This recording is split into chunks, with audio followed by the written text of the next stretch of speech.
जो इसके लिए सबसे दुखद बात मेरे को खटकी थी वो ये है कि ये लड़का गोल्ड मेडलिस्ट है, वर्ल्ड गोल्ड मेडलिस्ट, परंतु अपने बाप को कंधा नहीं दे सका। सुनीता दुग्गल जी ने भी स्पोर्ट करी, अनूप धानक ने भी स्पोर्ट की, दुष्यंत चौटाला ने भी स्पोर्ट की, परंतु इनको नौकरी नहीं दी। सर साहब ने भी इनको 1 लाख रुपया देकर सम्मानित किया हुआ है और कई मंत्रियों ने सम्मानित किया हुआ, परंतु नौकरी किसी ने नहीं दी। अपने पिताजी को कंधा नहीं दे सके, जिसका मुझे बहुत दुख है। भाई 4 रोटी खाता हूँ, 2 खा लेता हूँ, 2 अपने समाज में बांट देता हूँ। नमस्कार, स्वागत आप सभी का टाइम न्यूज पर। और आज हम मौजूद हैं गांव सिल्लाखेड़ी में। हमारे साथ समाज सेवी राममेर लडवाल जुड़ चुके हैं और राममेर लडवाल जी अक्सर रेलवे में जो अभी इन्होंने रिटायरमेंट हो चुके हैं और रिटायरमेंट होने के बाद अब ये समाज सेवा में लगे हैं। आज जो समाज की 2 लड़कियां थी गांव सिल्लाखेड़ी की, वो आज मेडल प्रदेश भर में उन्होंने गांव का नाम रोशन किया, वो यहां पर पहुंची थी और आज उनको सम्मान देने के लिए आज पूरे हरियाणा भर के प्रदेश से जो समाज के लोग थे और पहलवान थे वो यहाँ पर पहुँचे थे। उनसे बातचीत करेंगे। क्या कुछ कहना चाहेंगे, आज गांव सिल्लाखेड़ी में आप पहुँचे हो? गांव सिल्लाखेड़ी में मीडिया को सबसे पहले मीडिया का स्वागत है, क्योंकि कोई भी खिलाड़ी या कोई विशेष शख्सियत मतलब वीआईपी कोई बनता है तो उसको मीडिया ही आगे लेके आता है। हमारे संदीप मांडी जो अभी चले गए घर वापिस, वो उनके यहाँ ये दोनों लड़कियां आई थी, दादरी के पास गांव है, तो वहाँ देखा इनका टैलेंट, इनकी बात सुनी तो रवि भाई से मैंने कही कि रवि भाई इन लड़कियों का भी कुछ थोड़ा सा उद्धार किया जाए। भाई जो मेरा समाज फाइनेंशियली बहुत वीक है, आज भी है, पहले भी था, परंतु इतना भी वीक नहीं है कि अब नहीं संभाल सके खिलाड़ियों को या पढ़ने वाले बच्चों को या किसी और गरीब लड़के लड़की को संभाल सकता। आज सक्षमता है। तो जैसे अपने संजय हैं, संजय से मुलाकात हुई शिक्षा सुरलिया की वजह से। शिक्षा सुरलिया वो अब सक्षमता से खेल रही है, मेडल आए वो तो उसकी अपनी किस्मत है, परंतु हमने जो उसके लिए शुरू किया तो हम उसमें सफल हुए और वो आज अच्छी तरह से खेल रही है। और एक संजय भाई है, इसके लिए भी थोड़ा बहुत जो भी बना वो किया, इतना नहीं कर पाए इसके लिए, परंतु जो इसके लिए सबसे दुखद बात मेरे को खटकी थी वो ये है कि ये लड़का गोल्ड मेडलिस्ट है, वर्ल्ड गोल्ड मेडलिस्ट, परंतु अपने बाप को कंधा नहीं दे सका। इसके बाप वेंटिलेटर पे थे और ये खेल रहा था और ये उसके पिताजी वहीं चले गए। जी, रोकना चाहूँगा मैं आपको बता दूं, जो संजय गोल्ड मेडलिस्ट है जो आप देख रहे हो, कहते हैं कि इनके बाप जो वेंटिलेटर पर थे उनको ये कंधा नहीं दे सके। क्यों नहीं दे सकते? ये कारण एक ये रहा कि ये देश के लिए खेल रहे थे, उसके बावजूद इन्होंने खेलना पसंद किया और खेलते रहे ये, लेकिन वहाँ कंधा नहीं दे सके, लेकिन सरकार की अनदेखी की मार झेल रहे हैं। ऐसे ही कुछ बिल्कुल सही बात है। ये चंडीगढ़ तक हम गए हैं और जो संदीप सिंह जी हैं माननीय मंत्री जी, उन्होंने इनकी फाइल को आगे सरकार के स्पोर्ट्स ऑफिसर के पास भेज दिया, परंतु वहां से इनको फिर खाली हाथ लौटा दिया गया।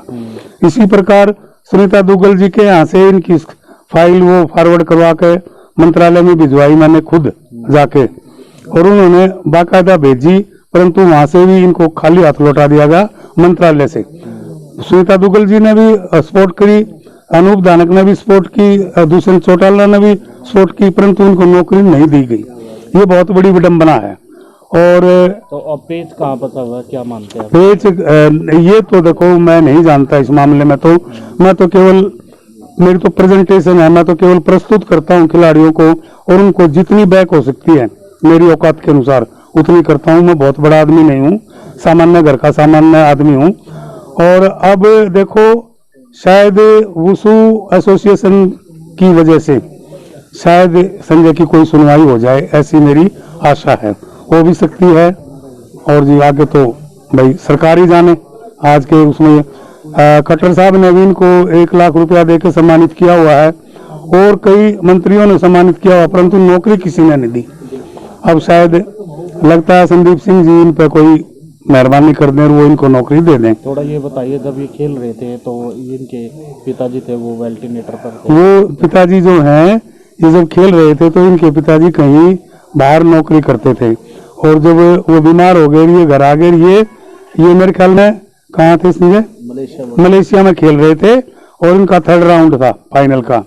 जैसे इनके पास वो मैसेज गया तो जो ये आ नहीं पाए, क्योंकि इतना जल्दी वहां से आया नहीं जा सकता। ये अपने पिताजी को कंधा नहीं दे सके, जिसका मुझे बहुत दुख है। किसी को हो ना हो, परंतु मैं ये सोचता हूँ, एक बाप हमेशा सोचता है कि मेरा बेटा मुझे कंधा दे, और अगर वो भी ना दे पाए तो इससे बड़ी एक खिलाड़ी के लिए क्या विडंबना हो सकती है, और फिर उसको कोई सरकार भी ना पूछे।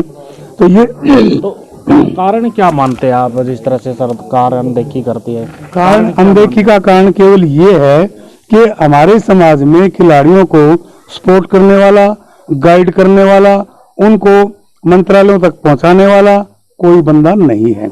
हमारा जो अनुसूचित जाति का समाज है वो इतना पिछड़ा हुआ समाज है, इतना मतलब बैकवर्ड दबे कुचले लोग हैं हम, कि अपना हक मांग नहीं सकते, और मांगते हैं तो फिर वो तकरीबन बहुत बड़ी लड़ाई के बाद कुछ मिल जाए तो ठीक है, अदरवाइज तो हमारे समाज को कोई पूछता नहीं। वही व्यवहार है जो पहले था। परंतु अब संदीप सिंह जी से मुझे बहुत उम्मीद है, क्योंकि वो संजय को पर्सनली भी जानते हैं, क्योंकि वो वुशु के खिलाड़ी रहे हैं और उनको वुशु की अहमियत, उसकी जो उसका जो मूल्य है पता है, और वो शायद मेरी उम्मीद है कि वो इनके लिए कुछ कर दें। और मैं भी उनसे प्रार्थना करने जाऊंगा, अपने समाज को भी लेकर जाऊंगा उनसे मिलने के लिए। और सुनीता दुग्गल जी से भी मैं ये प्रार्थना करूंगा कि आप भी संदीप जी को फोन करके इनकी नौकरी के लिए जो भी संभव प्रयत्न हो वो करें। और दूसरा, ये केवल एक संजय ही ऐसा नहीं है, और बहुत खिलाड़ी हैं।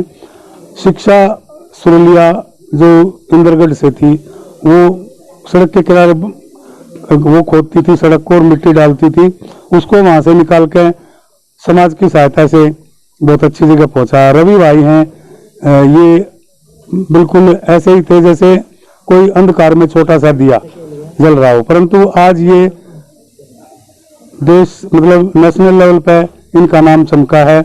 अभी आपको पता हो कि कोई भी ऐसा हरियाणा में पहलवान नहीं है जिनके साथ इन्होंने कुश्ती नहीं लड़ी हो, और ये लड़ते भी हैं, जीतते भी हैं, और हार भी जाए तो कोई गम नहीं, अगले दिन अगली कुश्ती जीतेंगे। तो उसके बाद संदीप मांडी है, विकलांग खिलाड़ी आर्चरी के धनुष चलाते हैं, वो उनके लिए भी हम एक वो किया था समारोह, उनको सम्मानित करके आए हैं। उसमें भी हमारी यही सारी टीम थी जो आपके साथ बैठी है, और जो कुछ भी बन पड़ा वो उनके लिए भी किया। आज इस गांव में भी जो लड़कियों के लिए हमारी पूरी टीम से बन पड़ा, वो हमने जोर लगाकर अपना औकात से भी ज्यादा सहायता करने की कोशिश की है, क्योंकि हम बहुत गरीब घर से हैं, और मात्र मेरी तो पेंशन है, इन लोगों के पास तो रोजगार भी नहीं है। फिर भी जो रोजगार फिर भी आप करते रहते हो इतना? बजी ऐसा है भाई, 4 रोटी खाता हूँ, 2 खा लेता हूँ, 2 अपने समाज में बांट देता हूँ, भाई इतनी सी बात है, इससे बड़ी और कोई बात नहीं है। बहुत बहुत शुक्रिया सर। तो ये थे हमारे साथ राममेर जी, जो दिल्ली से चलकर गांव सिलाखेड़ी में पहुंचे हैं। कहते हैं कि 4 रोटी खाता हूं तो 2 खा कर लेता हूं, 2 समाज के लिए छोड़ देता हूं। और खिलाड़ियों के जो इन्होंने जो संजय के लिए बताया कि जिस तरह से अनदेखी की मार झेल रहे हैं, और अब निगाह है जो खेल मंत्री है संदीप सिंह उन पर लगी है, कि वो कहते हैं कि हमारी अब कोई ना कोई सुनाई होगी, और हम और किसी नई अपडेट के साथ दोबारा फिर आपके बीच में हाजिर होंगे। तब तक के लिए मुझे दीजिए इजाज़त।